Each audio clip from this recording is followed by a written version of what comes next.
Muy buenas a todos, bienvenidos a un nuevo episodio de Construyendo en Polkadot. Mi nombre es Héctor y en el día de hoy yo les quiero mostrar cómo funcionan los pallets de Frame. Antes de empezar un poco a detallar cómo funcionan estos pallets, tenemos que entender las distintas capas bien dentro de la composición de un nodo de Substrate que contiene, como lo vimos en el video anterior, un nodo y un runtime, un cliente o un runtime, y qué existe dentro, de qué se compone ese runtime. Nosotros dijimos que el runtime es la lógica de la cadena, básicamente, esta que se puede actualizar sin tener que hacer un fork, pero esta lógica de la cual nosotros hablamos, ¿qué es en particular? Porque esta lógica, la lógica que nosotros le damos, el propósito que nosotros le damos bien a esta blockchain que armemos con Substrate va a estar determinada por la lógica que nosotros le configuremos al runtime. Y esta lógica no son más que los pallets de Frame. Entonces, en el gráfico que estamos viendo ahora, podemos observar que dentro del runtime tenemos un sistema que se construye por sobre arriba de este runtime, que se llama Frame, y dentro de este paquete de utilidades que se llama Frame tenemos distintos pallets. Y estos pallets se las pueden pensar como librerías o funcionalidades que nosotros podemos, a modo plug and play, ponerle a la cadena. Y esto es súper interesante y súper potente, porque esto básicamente a nosotros nos da la posibilidad de poder darle un sentido a nuestra blockchain, que no solamente sea una blockchain de smart contracts, sino de que pueda ser una blockchain específica de NFTs, una blockchain de assets, una blockchain de gaming, bien, y toda esa lógica va a estar básicamente definida en estos pallets. Entonces, lo que hoy me gustaría mostrarles es cómo se compone el código de un pallet y cómo se configura desde el runtime. Si ustedes ven en este gráfico, en los primeros dos que vemos arriba, está el pallet de assets y el pallet de NFTs, que son funcionalidades 100% para el usuario. Pero abajo vemos, por ejemplo, que existe el pallet de staking, ¿bien? Y esto lo vimos también en el video anterior, en donde las funcionalidades dentro bien de la cadena como staking, consenso, también funcionan por medios de pallets, porque es parte de la lógica. Obviamente es una lógica que está menos expuesta al usuario. Por ejemplo, la lógica que existe en el pallet Aura, bien, o en el pallet Babe, es una lógica que el usuario casi no tiene ningún tipo de... El usuario final, ¿verdad? Básicamente no tiene exposición a esos pallets.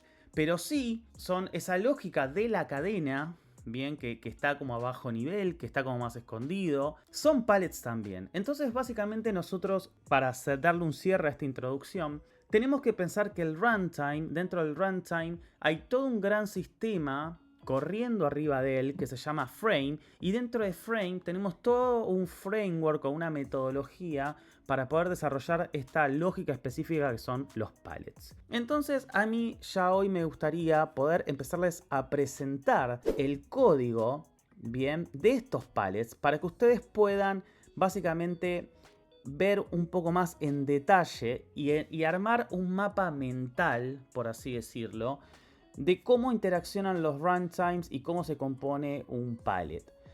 Entonces, creo que podemos volver al ejemplo, bien, dentro de los templates del Polkadot SDK, de este nodo, bien, que es una solo chain, que es este nodo que contiene Frame, que contiene un pallet template, que es súper básico, pero que contiene, me parece, lo mínimo para nosotros poder empezar a entender la lógica. Vamos a hacer un repaso muy rápido. Bien, nosotros dijimos que dentro del runtime, cuando ya definimos los que son los tipos, bien, dentro de lo que es la composición y la versión, este spec version y demás, ya empezamos a configurar los pallets. El pallet principal de Frame es este Frame System, que básicamente le da la base de las definiciones de los tipos a la cadena. Esto lo hemos visto en los videos anteriores, bien, y ahora lo que yo me quiero básicamente enfocar es en un palette dentro de este template que se llama el palette template, que es un palette súper simple, ¿bien? Y lo voy a usar en este momento simplemente para demostrar o para listar las distintas composiciones bien básicas de un palette. Pero hasta este momento creo que no estoy siendo muy original mostrándole esto, porque hemos ya visto en varios videos cómo se compone la base de un palette. Por eso hoy quiero también mostrarles cómo funciona los palettes yendo a un palette dentro de Frame que es muy usado. Pero primero quiero mostrarles la composición usando el palette template. Nosotros acá podemos ver bien que este palette template contiene unos pocos archivos, pero el principal, la puerta de entrada al palette es el live.rs. Bien, este es el archivo de entrada que básicamente tiene toda la lógica del palette y el que contiene la estructura. Si ustedes pueden ver, ya tenemos definidos acá un módulo, bien, llamado palette, y a su vez está decorado con esta macro que es Frame Support Palette. Los palettes de Substrate no son más que módulos de Rust, bien, que gracias a toda la definición de las macros que están funcionando como parte del framework Frame, este módulo pasa a tener una significancia en lo que es el runtime. Entonces nosotros acá, desde el runtime, podemos ver que la sintaxis para configurar el palette dentro del runtime es implementar el palette con el config del palette template para el runtime y abriendo comillas vamos a definir los tipos que se definen dentro del palette template. Es un poco confuso y hay una realidad que toma un tiempo entender bien este mapa de cómo fluyen los tipos y cómo fluyen las configuraciones desde el palette desde el runtime hasta el palette.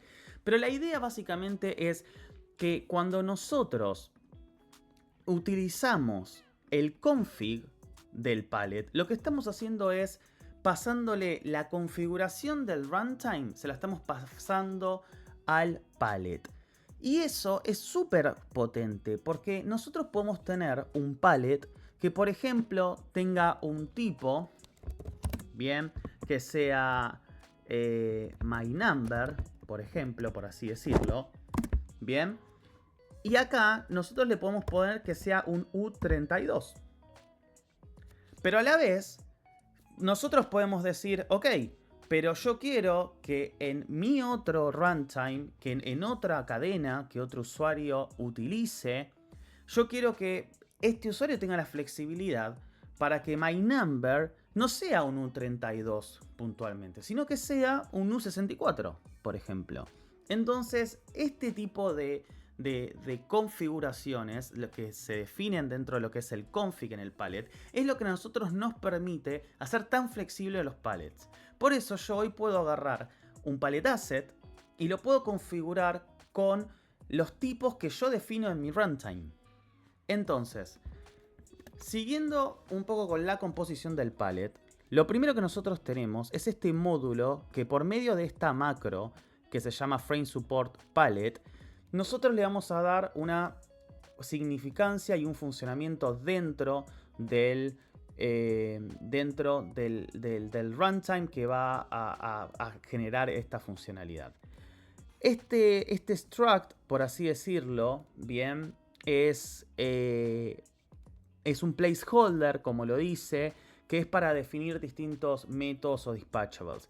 Pero en donde yo me quiero centrar hoy por hoy es en el palette config, bien, que es este trait que está dentro de este módulo que a nosotros nos permiten decir de una manera muy genérica, esto es la configuración que mi palette tiene que tener para que funcione en un runtime.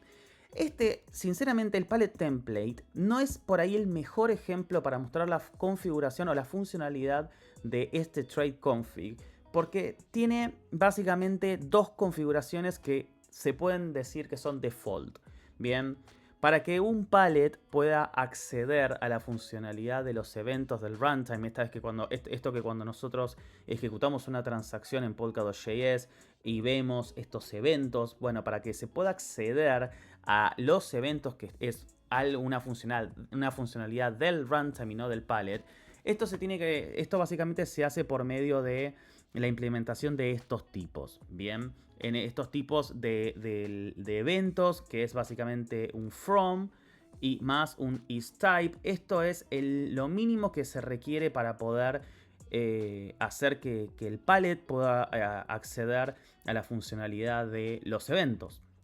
Y después tenemos otro tipo que es básico y que, como yo decía, es parte del default, que es wait_info, que básicamente esto existe para, de vuelta, que se pueda comunicar la funcionalidad de los waits, que acuérdense, los waits es la manera en cómo Substrate mide el consumo de las transacciones y de eso después se replica en fees. Vamos a hacer un video específicamente para hablar de esto porque no muchas veces queda claro el modelo de cómo Substrate carga los fees por las transacciones, ¿no? Entonces, por el momento, digamos que este config es lo que a nosotros nos permite configurar, el trade config es lo que a nosotros nos permite configurar el pallet dentro de nuestra cadena pasándole los tipos que nosotros queremos pasarle. Vamos ahora después a ver otro pallet de ejemplo en donde va a quedar mucho más claro y más gráfico. Después, otro ítem, otro componente, son los famosos storage items. Nosotros, si tenemos que hacer una equivalencia o tenemos que hacer una analogía, mejor dicho, en el desarrollo bien tradicional, no blockchain, cuando creamos, por ejemplo, un microservicio, bien, nosotros creamos un programa, un software, bien, una funcionalidad, una librería que funciona con Node.js, con Python, Java. Y ese microservicio va a tener una base de datos en el cual los datos se van a guardar, bien, en esa base de datos. Esa equivalencia la podemos trasladar al funcionamiento del storage. Cuando nosotros necesitamos guardar ciertos valores que son propios del pallet, va a estar dentro, bien, del tipo storage, y lo que va a definir al tipo storage en este caso, bien, es esta macro que es pallet storage. Por supuesto que no tenemos ninguna limitación a la hora de definir la cantidad de storage, de ítems, de storage items que nosotros necesitemos.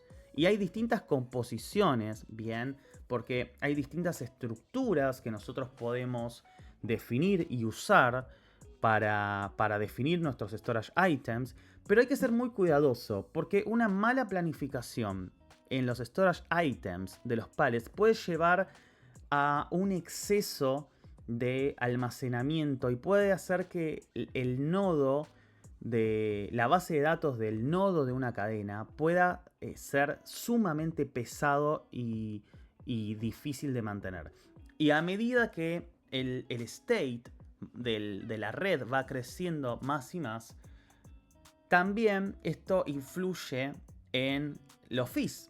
Bien, porque obviamente para uno poder acceder a ciertos valores y de dentro del pallet a la hora que se ejecuta una transacción, si hay muchísimos más records, por así decirlo, si hay muchísimos más ítems dentro de este storage, va a ser más caro, bien, y más costoso a la hora de tener que procesar transacciones. Entonces esta sección es súper importante entenderla bien cómo funciona y diseñarla de la manera correcta. Siguiendo, tenemos otro tipo de ítem, bien, o otro tipo de componente que es sumamente importante, que es el tema de los eventos.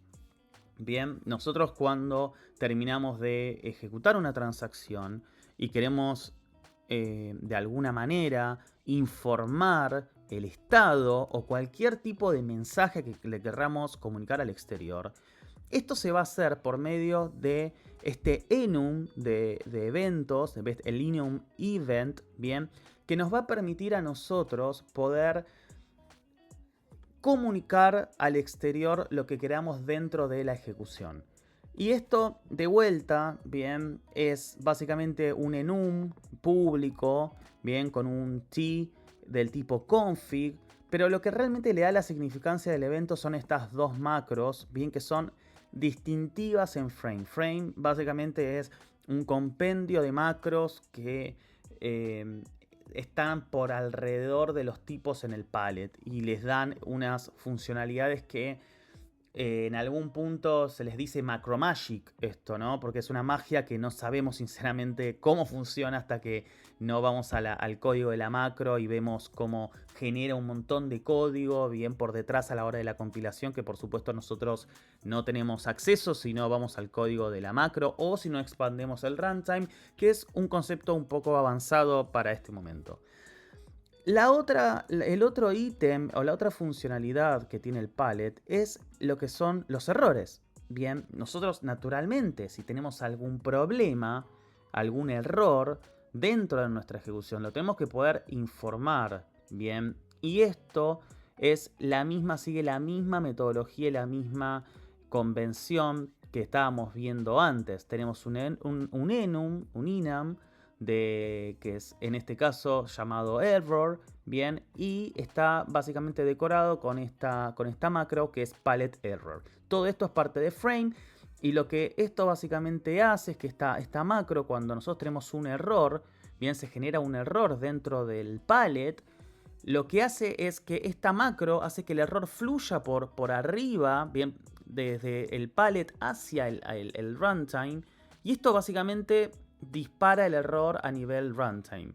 Entonces, esta es la manera en cual nosotros, cuando falla una transacción en Polkadot.js, esta es la macro que básicamente informa al runtime de ese error. Y ahora bien, tenemos la famosa macro que es el palette call, que es donde básicamente nosotros definimos nuestros strings, ¿bien?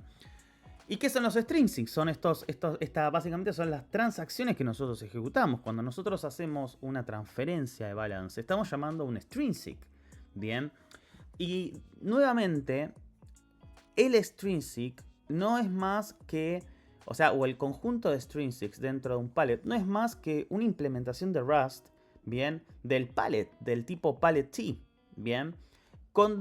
Decorado con la macro, bien, palette call. Entonces, esto es sumamente importante porque cuando nosotros querramos definir un string, esta va a ser la metodología en la cual nosotros vamos a definir un string.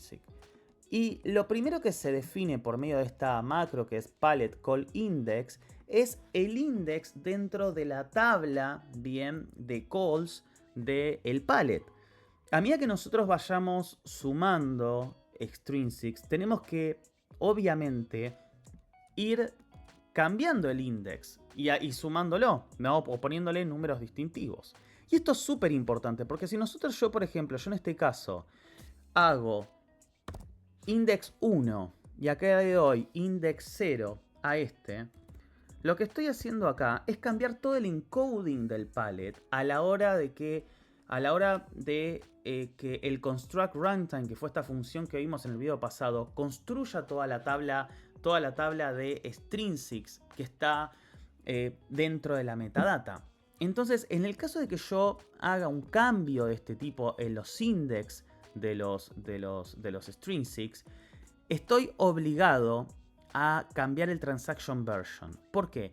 Porque el construct runtime, básicamente, que es esta macro que funciona por detrás de esta nueva convención que vimos en el video anterior, que es la manera en cómo se definen ahora los strings, los pallets dentro del runtime.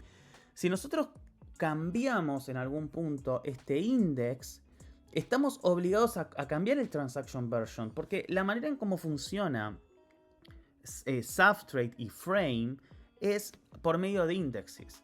Si nosotros, para que Polkadot.js, por ejemplo, sepa cómo ejecutar una transacción, lo que pasa es que le manda todo un encoded call, en donde le dice, para yo poder ejecutar el extrinsic do something del palette template, lo que le va a pasar el encoded es el palette index 7 para poder acceder al template module, al palette template, perdón. Y de ahí va a ir a buscar el otro index, que en este caso es el 1, que es el referido a do something. Entonces internamente así es como se comunica y se redireccionan las llamadas cuando nosotros le pegamos al RPC desde Polkadot.js y queremos ejecutar un extrinsic. Lo que está pasando es que básicamente se construye todo este camino por medio de los índices del palette, bien dicho, del palette y del extrinsic. Entonces es súper importante que tengamos en cuenta los índices que nosotros definimos bien a la hora de definir nuestro extrinsic. Ahora bien, podemos observar que hay una segunda macro que está encima bien de la definición de la función del extrinsic, que es la macro wait. Bien. Y les voy a explicar cómo funciona en algún punto este tema del T, bien, que es el config, que puede sonar un poco confuso. Primero que nada les quiero decir que les quiero mostrar, o les quiero mejor dicho explicar, que esta macro lo que hace es básicamente direccionar al extrinsic a la función que va a finalmente decirle cuánto va a costar este extrinsic por medio de este mecanismo de los waits, que como dije anteriormente lo voy a explicar más en detalle en futuros videos. Bien, pero creo que es interesante poder explicar este funcionamiento para que ustedes puedan empezar a construir este mapa mental de los configs y los tipos y demás. Bien, si nosotros vamos al config trait, bien, que es este trait que a nosotros nos permite configurar los tipos del palette, van a ver que en todos los palettes o en la gran mayoría de los palettes ven este famoso wait info, ¿no? Entonces, si nosotros vamos al runtime y vamos a la configuración del palette template, lo que estamos viendo acá es que al tipo wait info se le está pasando un palette template que está dentro del módulo waits y se le está pasando una estructura que es el subtrade wait. Entonces, si volvemos al código de nuestro palette, nosotros podemos ver aquí que efectivamente dentro del módulo template, del palette template, existe un archivo que se llama waits. Tenemos un trait, bien, que es este trait waitinfo, que contiene dos funciones, y estas dos funciones contienen básicamente una función que devuelve un tipo wait. Y acá vemos básicamente que esta función devuelve un tipo wait en donde le dice en tiempo cuánto va a consumir y cuántos writes y reads bien produce este extrinsic, o mejor dicho, esta función. Este archivo no lo vamos a realmente a codear nosotros, no lo vamos a desarrollar nosotros. Este archivo se genera automáticamente por medio del benchmarking. Insisto en que quiero en un video explicar a fondo cómo funciona esto. Pero lo que yo básicamente quiero mostrarles es que dentro del tipo waitinfo, cuando yo configuro el palette en el runtime, le estoy pasando un tipo que luego,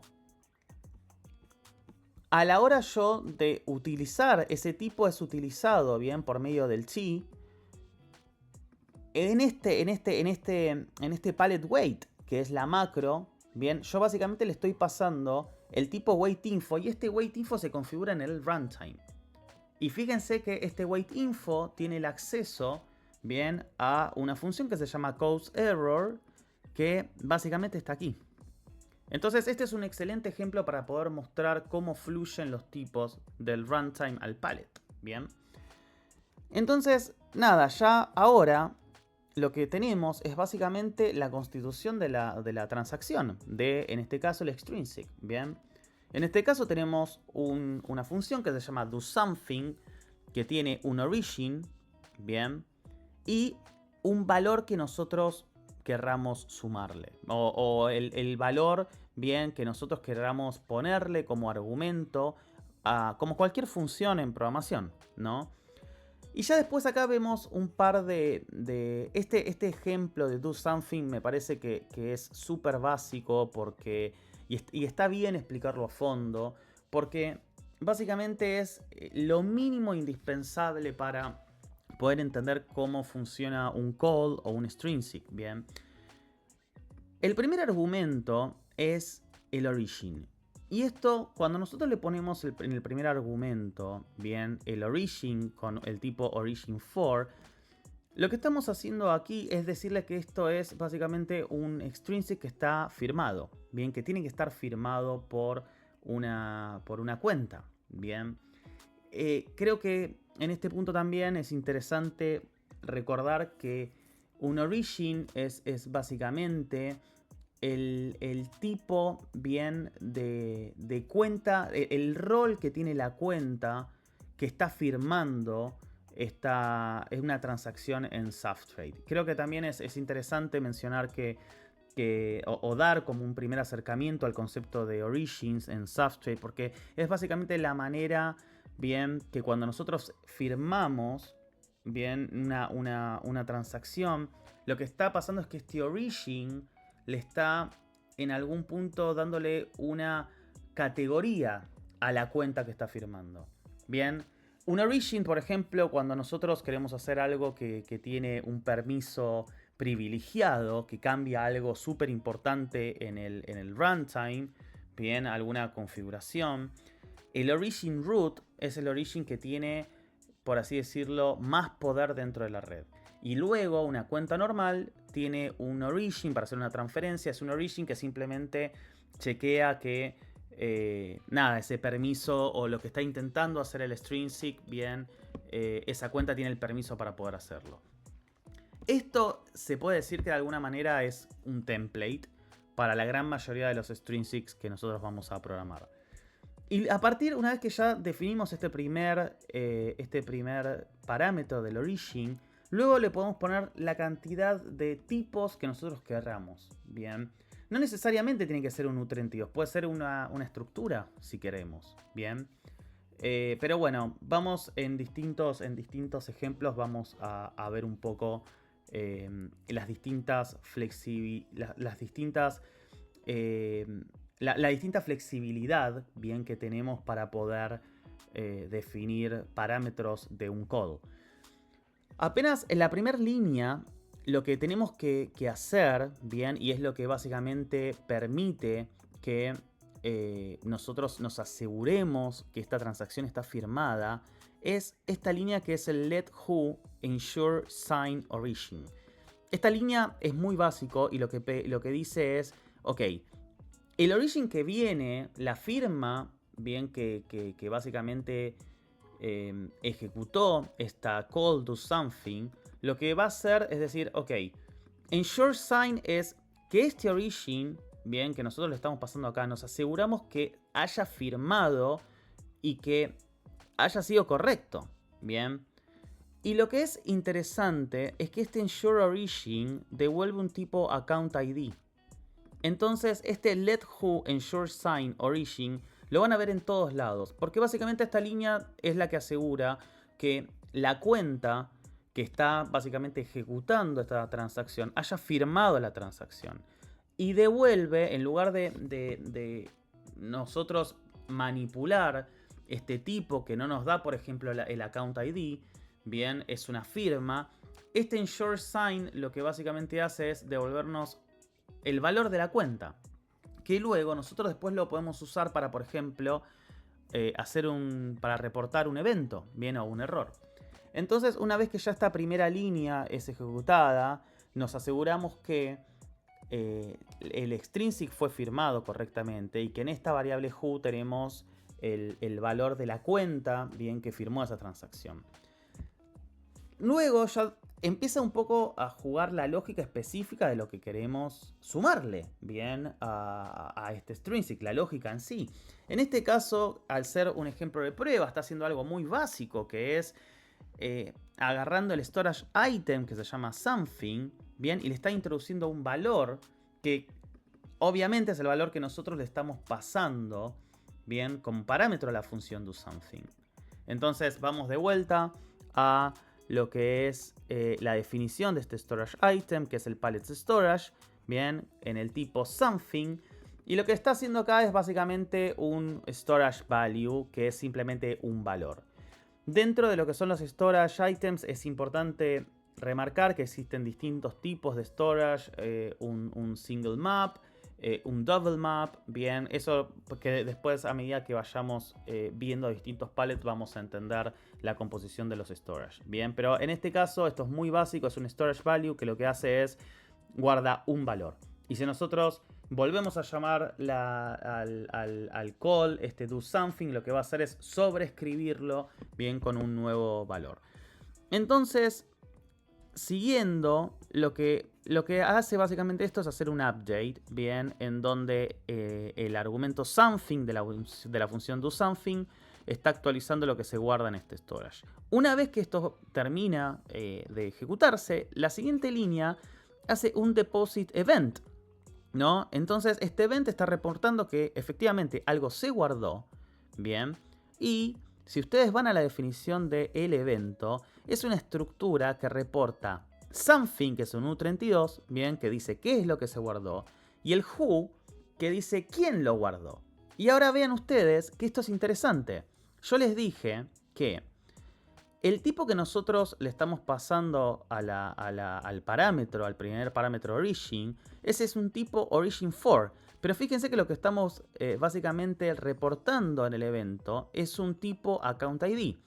Y acá es donde lo podemos ver gráficamente que esta función ensureOrigin es el que transforma, el que devuelve un tipo origin4, bien, y devuelve un tipo accountID.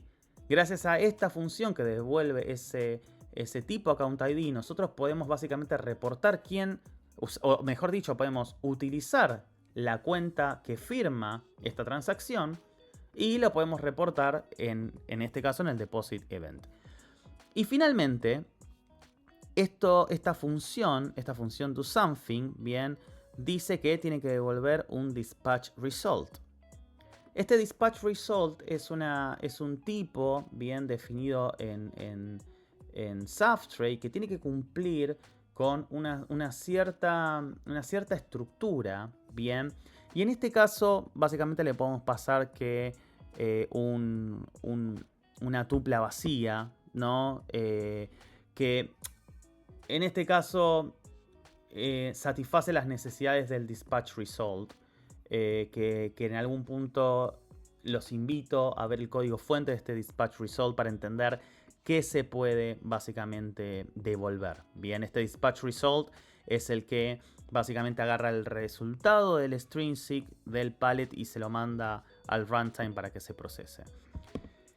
Ahora, nosotros podemos ver aquí que está faltando algo. O sea, ¿qué pasa si nosotros, por ejemplo, queremos emitir un error? Bueno, entonces el cause error es un extrinsic que básicamente hace que en alguna manera demuestra esta funcionalidad de cómo nosotros vamos a devolver errores, bien, o cómo manejamos los errores, mejor dicho, a medida cuando algo no funciona como nosotros esperamos. Entonces, a ver, acá lo que estamos viendo es que en base al resultado, al read, ¿no?, que se hace del storage item, nosotros estamos diciendo si se genera un error o no. Entonces, sin entrar en la lógica de este match y demás, porque es básicamente una demo de cómo generar un error, creo que lo importante acá es mostrar cómo nosotros podemos generar errores en un pallet, bien, en un extrinsic de un pallet. Y es básicamente llamando, bien, al tipo error, ERR, bien, y definiéndole internamente un error del tipo T, bien, que en este caso es un nonvalue.into. Entonces, acá podemos ver que es error del tipo T, nonvalue. Y si nosotros vamos a la definición del el tipo de Lineum error que habíamos definido antes, podemos ver de que acá hay un error, bien, que se llama una variante, perdón, del enum que se llama non-value. Entonces acá lo podemos ver básicamente. Tranquilamente, si yo, por ejemplo, acá quiero decir un nuevo error, esta es la manera en la cual yo podría decir, en lugar que a la hora de fallar, porque por ejemplo, acá lo que está diciendo es que si no existe ningún valor dentro del something, del storage item something, que devuelva un error del tipo no hay ningún valor. Entonces yo tranquilamente, en lugar de decir non-value, lo puedo reemplazar esto por un nuevo error, que es la variante, esta nueva variante que introduje dentro del enum error. Y cómo este error después termina fluyendo en el runtime es parte básicamente de las macros estas que estaba explicando antes, que son al momento hoy un poco mágicas, pero bueno, los invito, si ustedes tienen un nivel muy avanzado de Rust, a tratar de entender cómo funcionan estas macros. Bien. En el momento que el string-seek genera el error, básicamente se frena la transacción. Y esto es algo que por ahí no está documentado o no muchos desarrolladores que están empezando no lo saben. Pero básicamente cuando una transacción falla, por defecto, todo lo que fue ejecutado se vuelve atrás. O sea, se hace un rollback. ¿Ok? Entonces, esto es importante porque cuando nosotros tenemos un error, básicamente no cambia nada en el estado, bien, de todo lo que se ejecutó dentro de este string-seek. Si nosotros, por ejemplo, no sé, acá, bien, agarramos y hacemos una actualización del storage item, bien, y ponga something u32. Lo primero que estaría pasando es que sí, efectivamente, se estaría actualizando el storage item something. Bien, y después a la hora de entrar acá, a esta sección de código, por supuesto que obviemos que, bueno, vamos a hacerlo más claro, mejor dicho. Voy a venir acá, bien. Lo voy a hacer de esta manera para que quede propiamente el código. En este caso lo que estaría haciendo yo es que se actualiza bien el storage item y luego lo que estoy haciendo acá es devolviendo un error, bien, del tipo con la variante un nuevo error. Entonces, este valor que fue actualizado en el storage item, básicamente por haberse ejecutado un error, por haberse disparado un error dentro del string-seek, lo que termina pasando es que se hace un rollback y este something nunca va a ser actualizado. Entonces es muy importante entender esto, porque del momento que el string-seek llega al error, nunca, básicamente todos esos datos que nosotros se fueron actualizando en líneas anteriores, nunca se terminan de comitear, por así decirlo. Se terminan básicamente volviendo al estado anterior. Y eso es importante para nosotros entenderlo porque explica el funcionamiento bien de los string-seeks. Muy rápidamente sigo con algunos de los archivos que componen a este palette. Bien. El primero, a ver, este mock a nosotros nos va a permitir poder tener una instancia de prueba de un palette. Y a la hora de desarrollar un palette, primero que nada yo recomiendo que se utilice más este mock con los tests que están acá, bien, que realmente estar recompilando el runtime. Tenemos un archivo de benchmarking que, como dije antes, no quiero entrar en detalles, quiero básicamente dedicar un video específicamente a explicar cómo funcionan los benchmarkings y los weights, y luego este archivo de weights que ya lo hemos hablado antes.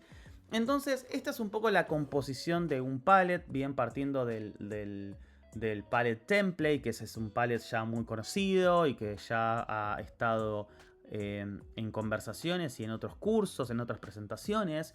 Bien, pero quería dedicar un video específicamente a explicar toda la composición de este palette. En distintos videos quiero por ahí mostrarles cómo probar el palette por medio del uso del mock y del test, bien, que es algo que es súper útil y casi obligatorio para empezar a desarrollar un palette. Y también les dejo un pequeño acercamiento de lo que vamos a ver siguiente, que es toda esta lógica que yo expliqué acá con el config trait y demás. Quiero realmente que lo podamos aplicar a un palette de la vida real, que como yo he dicho en videos anteriores, para mí el mejor palette o uno de los mejores palettes para entender cómo funciona esto es el palette assets, porque es un palette muy completo. Entonces todo esto que estuvimos viendo de, por ejemplo, el config trait, bien, es súper valioso poder entenderlo cómo funciona en el palette assets. Entonces, bueno, voy ya cerrando este video. Espero que lo hayan disfrutado, que hayan entendido la composición básica de un palette. Y en distintas ediciones vamos a seguir a fondo con todo este concepto de los palettes de frame.